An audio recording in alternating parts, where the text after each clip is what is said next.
खरा दिन आसला माने घरे घरे पणस कठा रंधा जाए किए भेज रे रांधे किए नॉन भेज रे रांधे।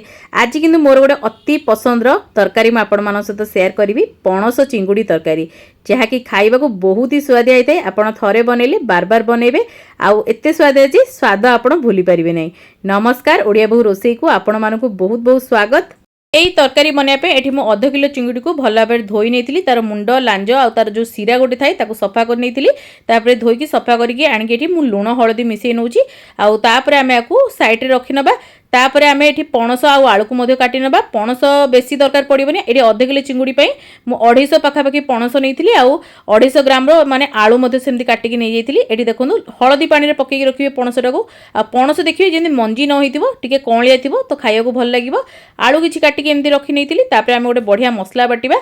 मसला बहुत सिंपल एठी नैची गोटे पियाज तापर एठी नै जेबा 2 इंच रो अदा तापर एठी रसुण 12 रु 15 कोला रखिछि तापर सुखिला लंका दुईटी दे दबा आउ तापर आमे एठी हल्का पानी देकी आको चिकण करके बाटी नेबा। जदि आपण धनिया जीरा बाटिया को चाहउछन ए स्टेज रे बाटी परिबे मु किंतु गुंडो पकेइबी तेनु करी बाटिनी। देखोनु मसला हमर रेडी। तापर एठी देखोनु कड़ाई रे मु पानी बसई दीतिली। तापर आमे पणस को प्रथमे सिजेबा। आपण चाहिले प्रेशर कुकर रे मध्ये पणस को सिजेई परिबे किंतु बेले बेले कोन होना पणसटा प्रेशर कुकर सिजिले माने खट्टालिया हो जाय नने टिके कसा टाइप रो ता पांटा रही जाय थाए पणस भितर पसि जाय तेनु करी मते पसंद लागेनी तेनु करी मु एमती ओपन पैन रे ही सिजाय। एठी आमे स्वाद अनुसार लुण हलदी देकी भल भाव रे पणस को मिक्स करनबा आ घोड़ेकी 15 मिनिट पे एठी कुक करबा लो टू मीडियम फ्लेम रे बढ़िया भाव रे सिजी जीवो। आउ एठी देखोनु 15 मिनिट पर मु काढी दिली। आउ एठी आपण चेक करनेबे टिके चट्टू मारिकी जदि सिजी थिबो तो भलो कथा जदि न सिजी थिबो आउ टिके आपण सिजी परिबे 5 रु 7 मिनिट। तो एठी बहुत जल्दी सिजी जाय थे पणसटा कारण एटा कणलिया पणस मु नेथिली। जदि आपण टिके टाण पणस नेबे टिके अधिक समय आपनको लागिवो। तापर आमे पणस को छाणी नबा आ अलगा करनबा। आउ से सेम कड़े रे मेडी गोटे रु 2 स्पून तेल ऐड कर दोची। तेल गरम होला परे प्रथमे आमे आलू को भाजीबा। आलू अधा अधि भाजी हेबा दरकार। अधा अधि भाजीला परे ही पणसटा को ऐड करिवे। सांगे सांगे दीटा को मिसई के ऐड करिवेनी आगे आलू को टिके भाजी नेबे। देखोन एटी आलू अधा भाजी आसिलानी। तापर आमे एठी पणस को मध्ये ऐड करिबा आ भलो भाबरे पणस आ आलू को मध्ये भाजीबा। दीटा को एका संगे भाजिले कौन हम ना तार गोटे टेस्ट बढ़िया आसो आउ माने जिते आम तरकारी करिया भी तार टेस्टा भी बहुत भल रहिबो। सिजा सिजा पकेदेले तार टेस्ट अलग आसो भाजिकी नेले तार टेस्टा अलग आसो। टिके हल्का ब्राउन कलर हैला पर्यंत आपण एठी पणस को भाजी नियंतु। आउ एठी हमर जेमती आलू पणस पूरा 80 रु 90% कुक हेजिबा दरकार। तरकारी रे बहुत कम समय लागिबा हमकु। तो एठी हेई गलानी तो म एठी काढी नउची। आगुरी भी मो चैनल में बहुत प्रकार पणसर रेसिपी शेयर करछि जेमती पणस चिकेन बिना प्याज रसुणर पणसर तरकारी खाली पणसर तरकारी पणस कषा पणस पकुड़ी आपण निहाती आबे डिस्क्रिप्शन चेक करिवे आपनको सेठी सब मिली जिवो। तापर एडी आउ टिके तेल देकी मु चिंगुड़ी को भाजिया को रखी देइतिली। आ एडी बढ़िया भाबरे चिंगुड़ी को टिके लाल लाल करके भाजी दबा। एडी देखुथिबे बेसी भी भाजीबेनी न एटा रबर टाइप रो हो जाय थाए तेनु करी जेमती हल्का लाल पड़ी आसीबो पानी अंश टिके मर जिवो भाजी के आपण काढी नियंतु। तापर सेही सेम कड़े रे आउ गोटे रु 2 स्पून तेल आमे ऐड करिबा।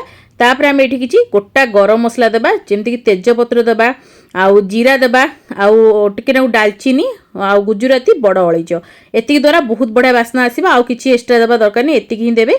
तबे टिके हल्का सब जिंस को टिके भाजी नेबे लो टू मीडियम फ्लेम रे बढ़िया भाबरे भाजी हे गला परे आपण पियाज गोटे मीडियम साइज रो काटिके दे देबे कारण आमे पियाज भी बाटीचे तो ये कम पियाज देबे। भल भाव में पियाज को टिके भाजी नबा किंतु एमती पियाज देकी भाजिले ना कौन हम आम टेस्ट बहुत बढ़िया आसता है। बहुत जन पियाजटा स्किप करके डायरेक्ट मसलाटा पकई दिखती कारण पियाजटा बाटी था भावती किंतु एमती आप भाजतु पियाज को बहुत टेस्ट आसो। पियाज टिके ब्राउन कलर हो गला परे आमे एठी टमाटो दे देबा कंचा लंका दे देबा स्वाद अनुसार तरकारी पे लुण ऐड करके टमाटर को अधा आमे एठी टिके सिझे नेबा। बेसी सिझेबा दरकार नहीं घोड़े की टिके माने टिके नरम हो जमी से पर्यंत आप सिझे ने। तो ये देखो टमाटर मोर हल्का हल्का सिझी आसलानी। तापर आमे एठी किछि बेसिक गुंड मसला आमे ऐड करबा जेहेतु आमे किछि बाटिने मसला रे केवल अदा रसुण पियाज लंका बाटी थिले तेणु करी आमे एठी बेसिक मसला रे हळदी गुंड काश्मीरी लंका गुंड भल कलर पई धनिया गुंड टिके दबा जीरा गुंड टिके दबा। आ एठी मु चिकेन मसला ऐड करछि। आ आर रेसिपी आपण निश्चित डिस्क्रिप्शन में पाई जिवे। एबे मु रिसेंटली शेयर करथली कसूरी मेथी टिके देइछि बहुत बढ़िया बास्ना आसीबो। आ एठी हल्का पानी दे दोछि जेमति हमर मसलाटा पोड़ीबनी बढ़िया भाव में कषि नबा जेमति तेल छाड़ जिवो मसलारू टमाटर भी हमर सिझी जिवो बढ़िया से भितरे।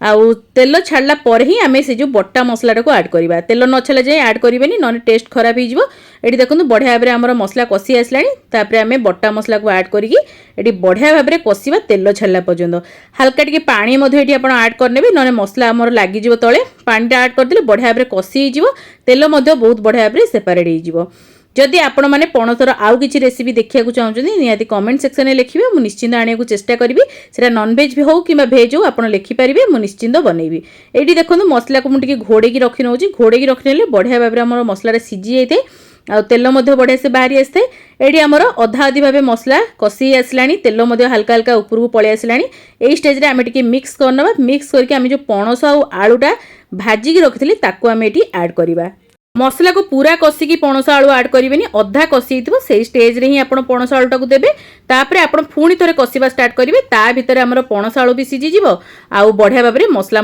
कषि ये जदि आपको टे पानी कम लगुच आप हल्का हल्का पानी देकी कषि पारे बहुत बढ़िया से कषि आउ तेल बहुत भल भाव में सेपरेट हो जाए एठी मु टाइम देकी 5 रु 7 minute medium to high flame रे बढ़िया भाव में मसला को कषि नहीं आउ एठी मुझे घोड़ी की रखी नौ घोड़ी की रखीने कौन हम ना बढ़िया सीझी आम मसलाटा आ बढ़िया भाव में कषि मझे मझे मुझे खोली थी आउ हल्का हल्का गरम पानी देकी बढ़िया भाव में कषि थी ये देखो केते बढ़िया भाव में आम मसला कषि आसला सब जिन बढ़िया से कषि जाइए तेल देखो बढ़िया से सेपरेट हो जाइए बास आप भल भाव में मिक्स करनी तापर आप पानी ऐड करूँ आ पानीटा सब बेले गरम पानी ऐड करेंगे नॉनवेज रेसिपी गरम पानी ऐड कले बहुत बढ़िया टेक्सचर सहित कलर आसी था भेज हो नॉनवेज हो तरकारी सब गरम पानी देले बढ़िया टेस्ट आसता है तो ये मुझे 1 ରୁ 1.5 ग्लास गरम पानी ऐड कर भल भाव में मिक्स करना मिक्स करके 10 मिनिट खंडे आम या लो फ्लेम रे बढ़िया भाव में फुटे ना तो बहुत भल भाव में आमर सीझीज सब जिनस आउ गाढ़ा टे तरकारी